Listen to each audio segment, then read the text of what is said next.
หลายสองหนึ่งตัดสามสี่ออเดอร์ติดปาโถโอกาสที่เขาจะกำไร100 200นี่บ่แม่นเรื่องยากเลยถ้าว่าเขารอตลาดเป็นใส่เทคนิคถูกต้องตามเทคนิคถือว่าโอกาสที่จะกำไร100 200 4 5 ล้านนี่เป็นไปได้มาเบิ่งจุดนี้ก็ถือว่าค่อยเข้าตามเทคนิคเข้าตามบทเรียนโอกาสสร้างกำไรได้200ปลายมาเบิ่งเข้าจุดใดเทรนแนวใดเข้ามาที่ตลาด BTC ตอนนี้ถือว่ากำลังเป็นเทรนงามๆ MACD ตัดขึ้นพอดีเลยต้นทุน350ตั้งเป้าหมาย200 USDT ต้องมาลุ้นนำกันเริ่มต้นที่60 USDT ออเดอร์นี้ซื้อขึ้นไปก่อนกำลังเป็นเทรนงามๆตามเทรน MACD ตัดขึ้นไปแบบนี้จะบ่สวนเด็ดขาดมั่นใจในเทคนิคของตัวเองก่อนและถ้าว่ามันพลาดมันจะพลาดน้อยถือว่าถ้าว่าเป็นเทรนขาขึ้นนี่ตามเทรนนี่โอกาสที่ว่าจะวินหลายที่สุดเลยตามเทรนถ้าเป็นเทรนขาขึ้นเฮาตามซื้อเป็นเทรนขาลงเฮาตามขาย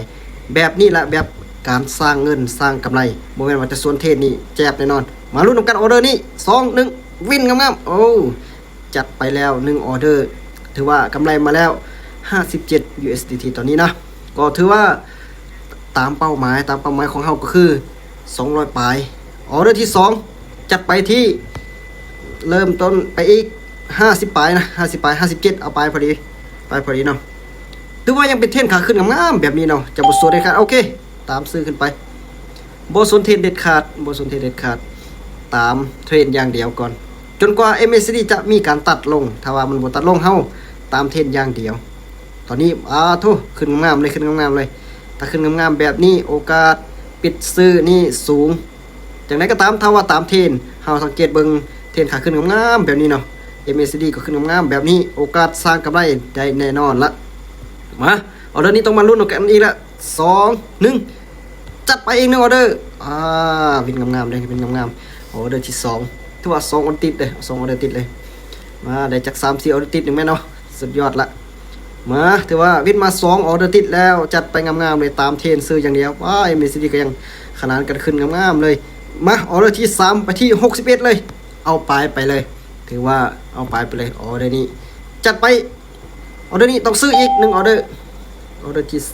3จับบทส่วนเทเด็ดขาดแต่ว่าเกิดการเทขายลงน้อยนึงตามเส้นราคาเทขายลงน้อยนึง